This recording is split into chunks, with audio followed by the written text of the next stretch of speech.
Olá amigos, no vídeo de hoje aqui nós vamos falar sobre um no-break da SMS, dessa marca aqui, que é o modelo, vamos ver se eu consigo dar um foco aqui, que é o modelo Station 2 UST 600PI, no-break de 600 VA, que acontece o seguinte com esse cara, você liga ele e ele fica bipando, ele dá bips constantes. Eu não vou tentar imitar aqui, mas você que tem esse no-break da SMS, não só desse modelo, mas outros modelos, se ele está bipando constantemente, pode ser que esse no-break tenha 3 problemas, mas se você não entende de eletrônica, não tem os conhecimentos básicos necessários para estar efetuando reparo nessas placas aqui, eu recomendo você tentar procurar algum curso de eletrônica, tentar se aperfeiçoar melhor para poder tentar estudar um pouco mais aqui, tá tentando chegar nos problemas de não só dos no-breaks, mas de outros aparelhos. Se você gosta de estar aprendendo sozinho aí, autodidata, então você pode colocar a tua conta em risco e se você danificar a placa, não só do no-break, mas de outro equipamento, fica a teu critério. Tá, pessoal? Então, o que pode acontecer aqui desse no-break ele ficar bipando? O primeiro problema que pode ocasionar esse bip é a bateria com problema. Se a tua bateria ela não está mais carregando, você tira, faz os testes com ela, coloca o multímetro na escala de energia contínua, com uma bateria 12 volts, nós deixamos a escala de 20 volts. Vamos colocar aqui do lado e nós vamos medir a bateria. Uma bateria com carga cheia ela deve medir em torno de 12.2 até 12.9. Passando de 12.2 para baixo, menos do que 12.2, a nossa bateria ela está descarregada, a nossa bateria está com problema e merece substituição. Outro detalhe também, pessoal, que se você pegar, efetuar uma carga, medir a bateria, ela estiver com os 12 volts, e você colocar no break, você colocar um equipamento, por exemplo, ali que utiliza 100 watts, e você sentir que ela está descarregando muito rápido e também começa a soar o bip, é sinal que está com problema. Geralmente, quando a bateria dá problema, o circuito do no-break identifica e logo avisa a substituição. Mas aqui, pessoal, não é esse caso. Então, a bateria aqui, nós já podemos descartar problema nela, falha nela. A bateria está boa e bem carregada, com aproximadamente 13 volts. Outro problema aqui que ocorre também nesse circuito, galera, em geral, são os relés. Os relés são esses caras aqui. Os relés, o funcionamento deles aqui é o seguinte. Toda vez que nós ligamos, apertamos o botão aqui, ele jampeia acionando todo o circuito, deixando ele operante.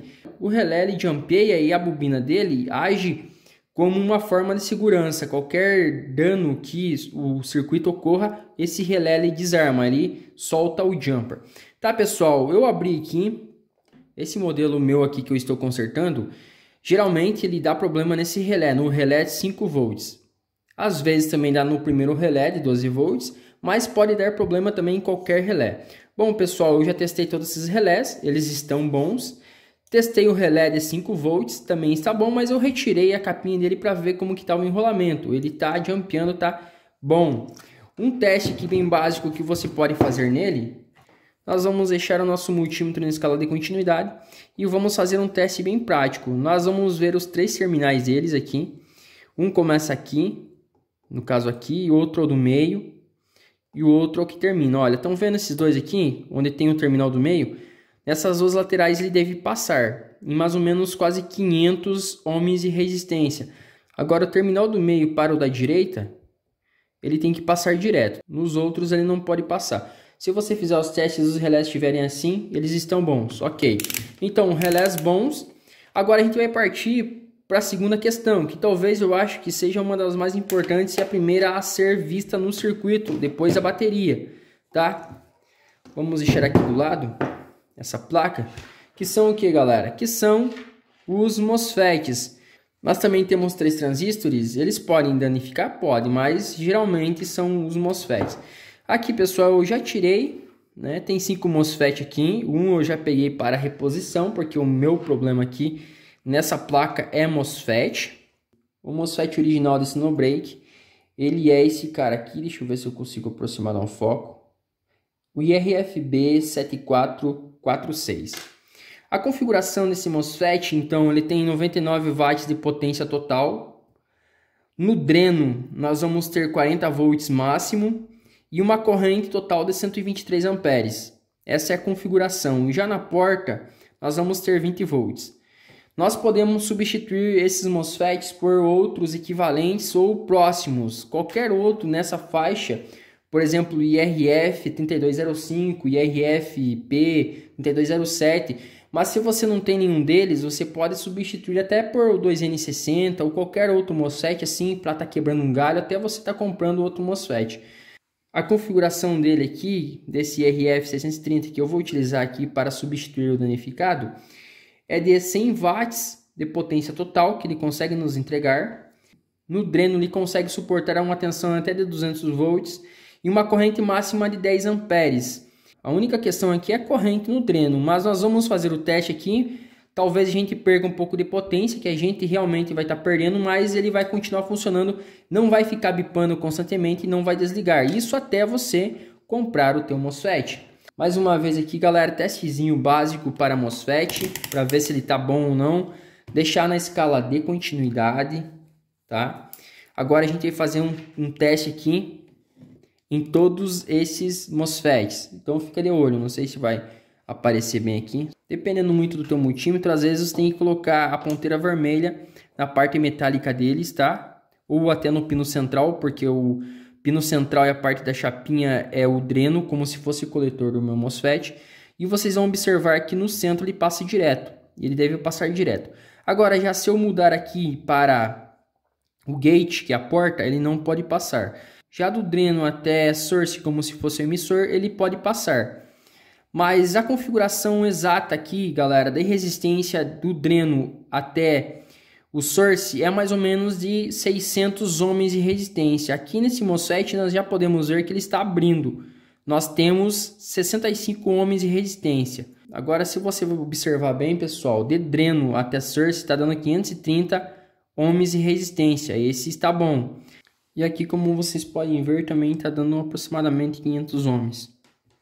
Se a gente pegar um MOSFET bom, ele vai passar no dreno, não vai passar na porta e vai passar de dreno a source também até 500, 600 ohms de resistência, tá? Mesma coisa aqui. Não sei se eu falei 500 ohms de impedância, mas está errado. Como nós podemos observar, pessoal, esse do início aqui, ele é o único que está com problema. Então a gente vai substituir.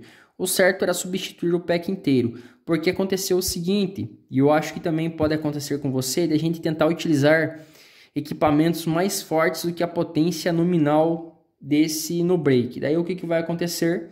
O nosso no break ele vai desarmar, mas em muitos casos o MOSFET ele chega a abrir um pouco antes dele desarmar. Então o nosso MOSFET vai estragando com o passar do tempo, de tanto a gente está forçando o nosso equipamento. Daí ocorre esse tipo de situação. Nós temos um componente aqui aberto, tá?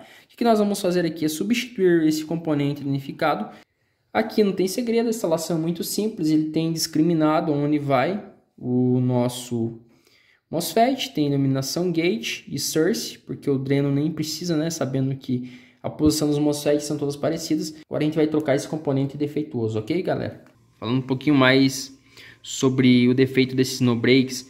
Lembrando, galera, que esse daqui é o Station 2. Tem o Station 1, que a placa é um pouco diferente. Esse aqui a maioria é SMD e às vezes é até um pouco chato de consertar. E você está procurando erros na parte da placa, atrás dela, onde que é totalmente SMD.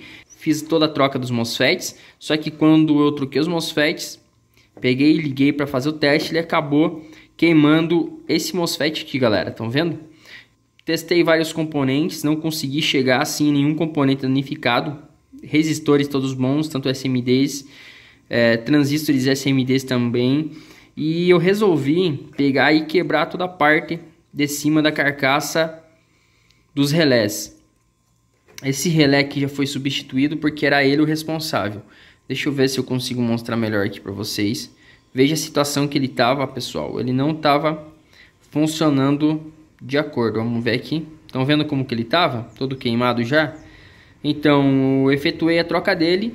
Também já efetuei a troca daquele MOSFET e ele agora está funcionando liso, galera. Funcionando perfeitamente, como é para ser. Algumas dicas aqui para vocês. Esse no break que parece simples observando, mas ele é um pouco chato. Eu prefiro os no breaks da NHS para me trabalhar. São melhores de estar trabalhando. Por mais que eles sejam mais SMDs, mas eles têm um sistema de proteção bem mais avançado do que esse. Então, queimou um MOSFET, trocou o MOSFET, ele volta a funcionar e muito dificilmente, né, lá no futuro ele vai voltar a dar algum tipo de problema. Então é isso aí, pessoal. Se você está precisando de alguma dica relacionada a esse modelo específico, então fica aí a dica para vocês.